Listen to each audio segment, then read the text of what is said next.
Hello, you guys. Let me get myself settled. Okay, let's see. I think I need to move back. Great response. My veteran's grandfather, Johnny, and this is like a really happened. It's just unbelievable. So, okay, just to kind of backtrack a tiny bit for those of you who didn't see part one about send underwear size 36. Okay, my grandpa Johnny went to war, World War II. He was one of the first. I see I only have one earring on. He was one of the first groups of men to fight in World War II. He was in he was in a tank. He fought in the tank brigade or whatever it's called. He fought in North Africa. He was taken prisoner of war at the Battle of Kasserine Pass. And he was taken prisoner of war by Rommel and was put into a Stalag 7A. Later in the war was moved to Stalag I think something B. I have it written down, and I'll when I get to that part I'll let you know. So I have, this is a picture that my grandpa Johnny, this is his house from Broken Bow, Nebraska. And let's see, this is Grandpa Johnny.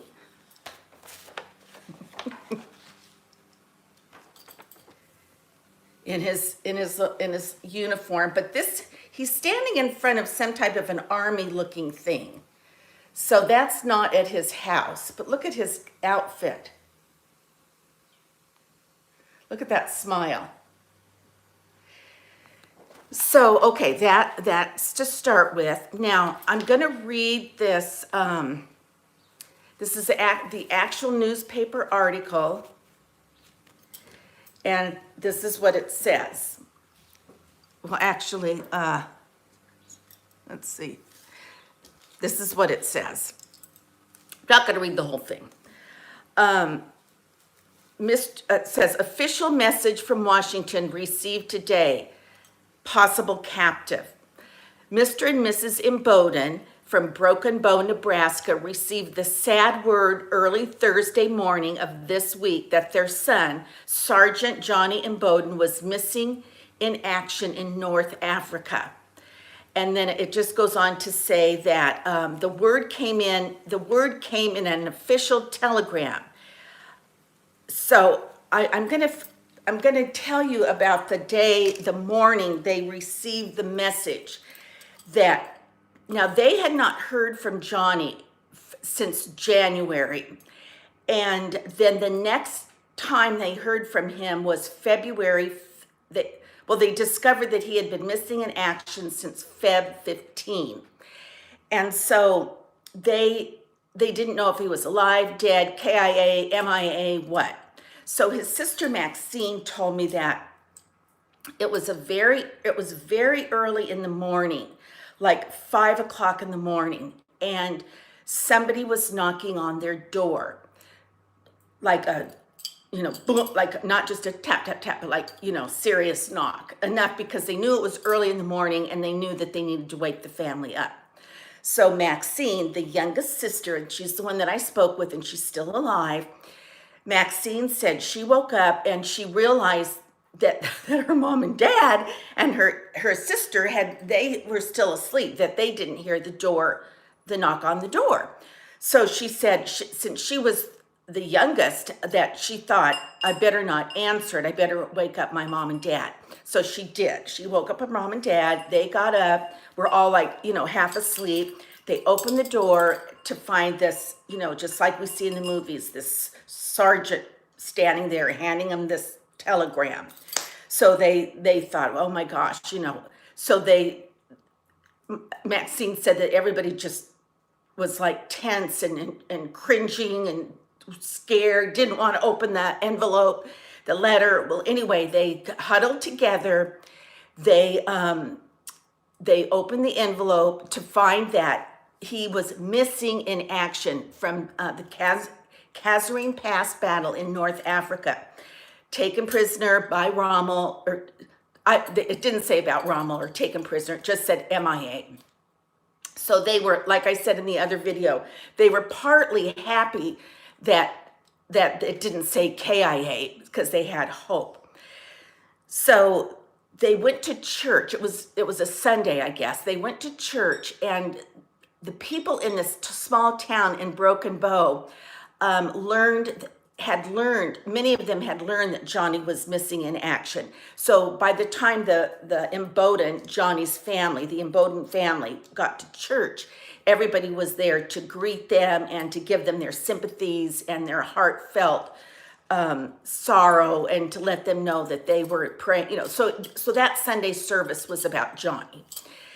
And so then the next thing that happened was they received a letter from him from the camp. I read that the last time, his first letter that said he had been captured February 15th and that he was fine, and for them to send him some supplies. That's where one of the things, he asked for 2 pair of winter underwear, size 36. That was the title of the other video.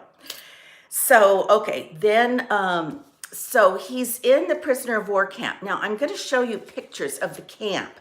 He was in Stalag 7A, later moved to Stalag 3B. But this is Stalag 7A.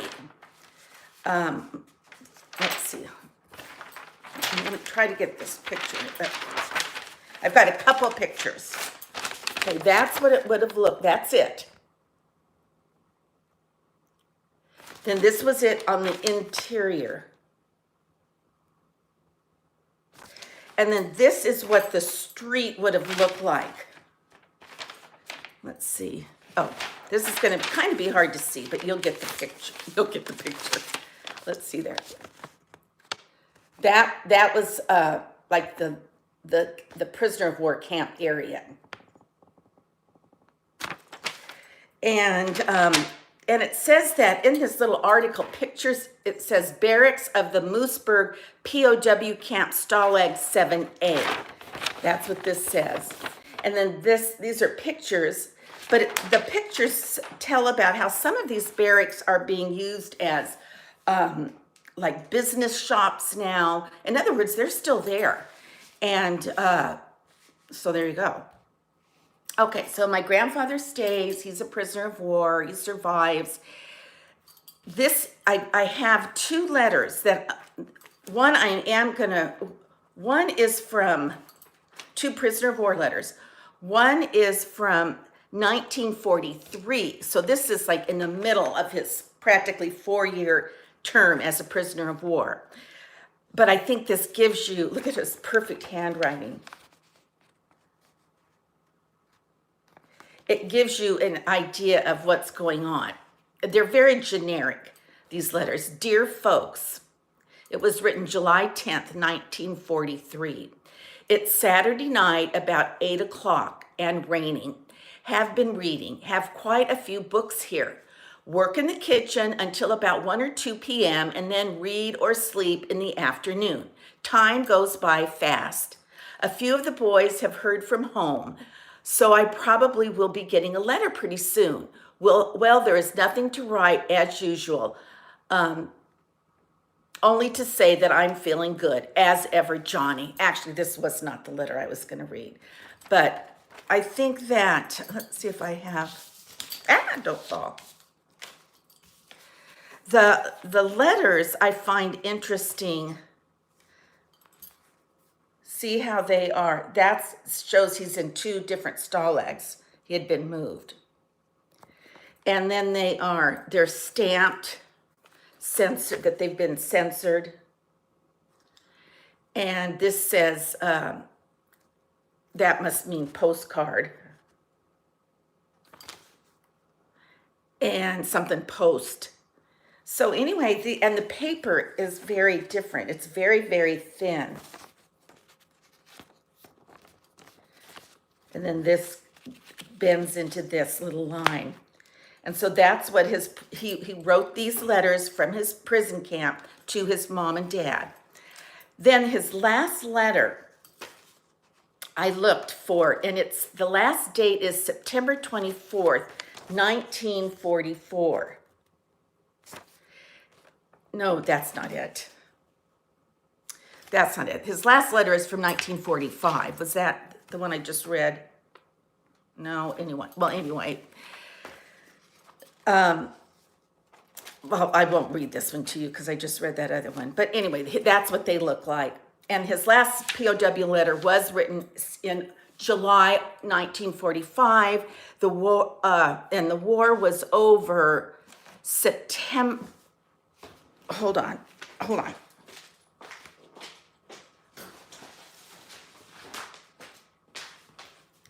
I had everything organized and ready for you guys.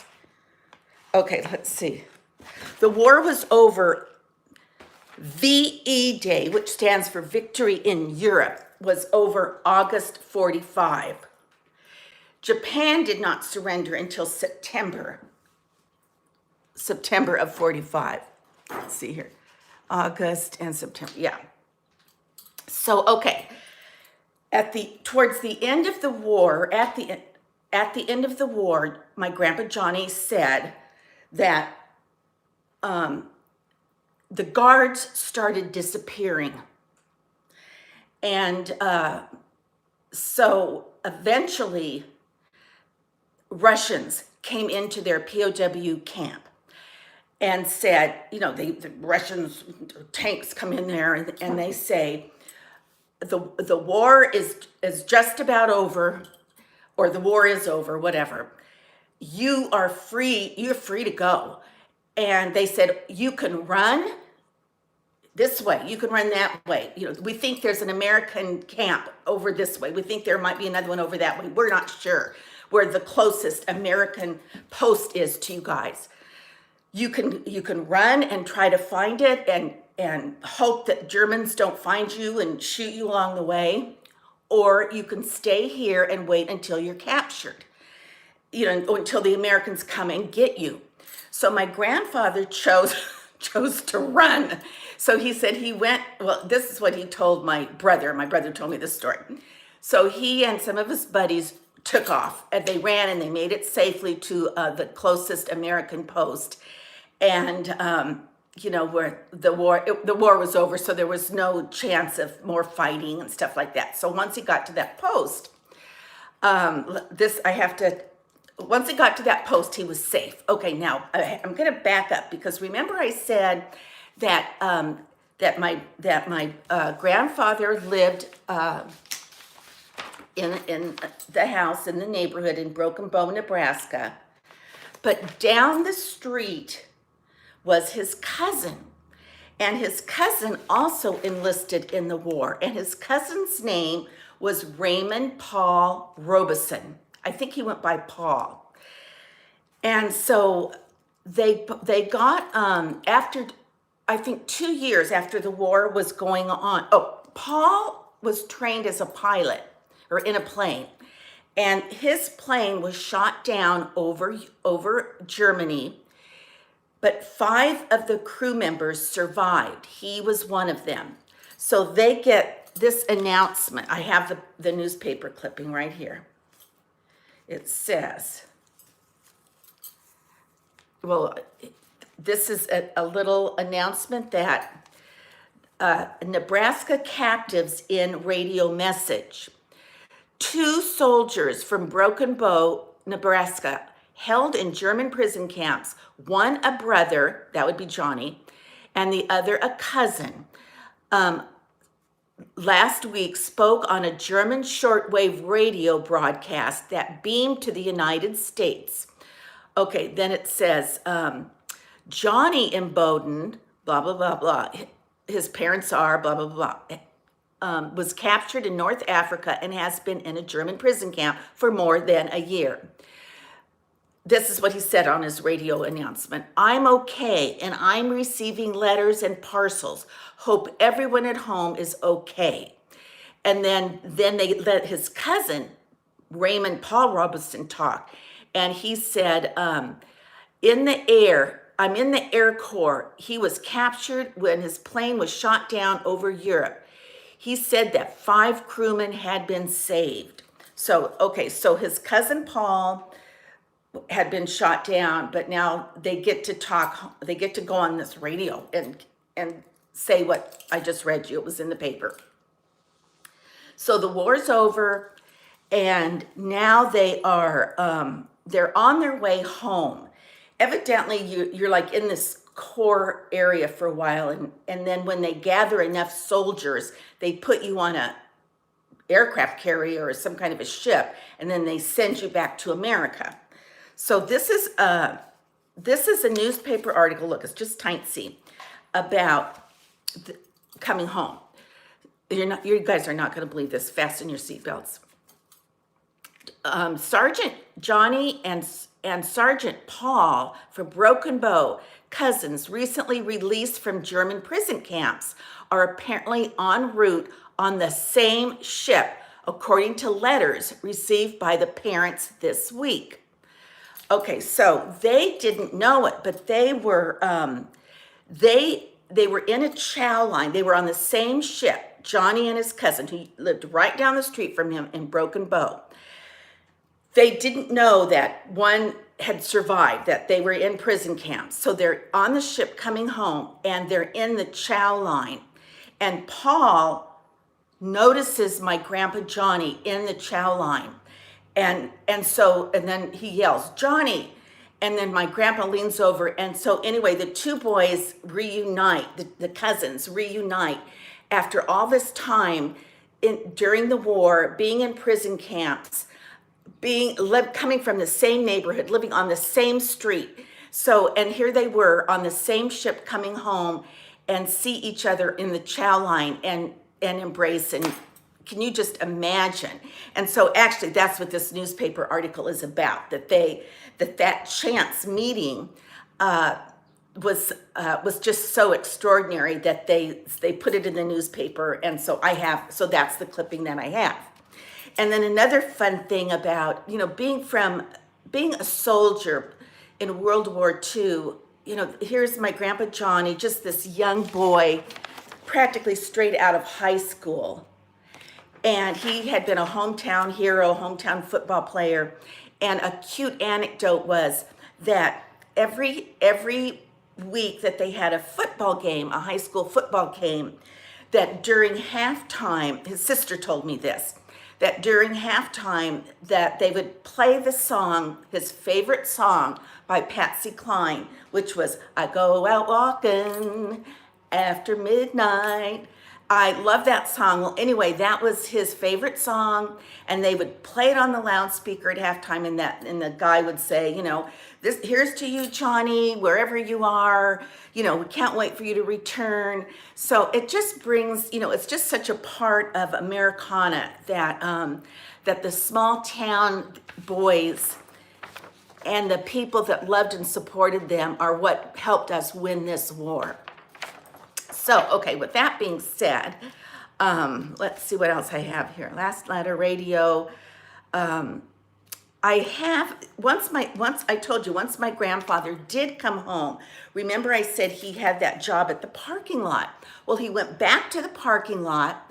The man that owned the parking lot, I think, pretty much turned it over to my grandfather, who eventually, very soon after, sold it. I think it probably was a going down business deal. Anyway, he sold it, and then he started working for, I think, Sparkletts Water or something, and then he ended up getting into building, and he built these tract homes. Well, here's a picture of our home that he built, and this is his mom and his dad and his sister Maxine. Now this is the duplex. This is the back of the duplex. This would have been our backyard. Our fences were not even up yet. And so this was our bathroom window, our kitchen. No, this was our bathroom window, kitchen window. No, bathroom window. Anyway, I just think that's so dear. Now he built this house, he built these tracts of homes. He was with the company that built the tracts. And That's the back of the duplex, and then my grandfather and grandmother lived in the front of the duplex. This area now is bulldozed down. I think they were gonna make a runway at the LA airport and never did. Here's just a big blow up of what those postcards look like that he sent. But this is the part I liked. That they were, you know, like the Stalag numbers, and that it was the censor stamp. I think you may be looking at it backwards. This is my grandpa before he passed away. Still a full head of hair. He died of cancer. He was still quite young when he passed away, but I have to say, he was a great grandfather, a great grandpa, and you know, he was always the one that, because he retired, he ended up selling. Well, let me tell you, this is kind of a good story. This house, remember, these were over by the LA airport. He ended up building an apartment complex on his property behind his house with 4 apartments in it. That the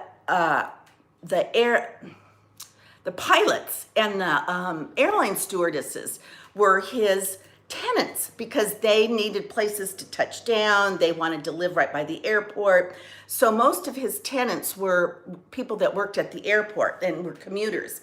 He ended up selling that property for like $1 bazillion, a bazillion years later, and moved to a city called Corona, where my parents were living. By that time I was in college, so I was not really living at home anymore. So he ended up having a good life, and he was there to help us. Like, he helped wallpaper all of our houses. He was there to drive the grandkids to soccer practice. You know, if something was broken, you could call Grandpa Johnny and he'd get his toolbox, and he was always there to fix anything. And he had a second refrigerator in his garage that was always full of soda pop and root beer and things like that. He always had a tomato garden, and when he'd have fresh tomatoes, he would call us kids and give us bags of fresh tomatoes. So anyway, we just have great memories of my Grandpa Johnny, and so that sort of ends the story of Grandpa Johnny. But I am like so thrilled that you guys were connected to the story as I am, and as really anybody would be that's interested in the human interest stories of the men who fought for us and fought for our freedom. So, all right, ladies and gentlemen, that's it for Grandpa Johnny. I love you guys. Mwah. And until our next conversation, bye-bye.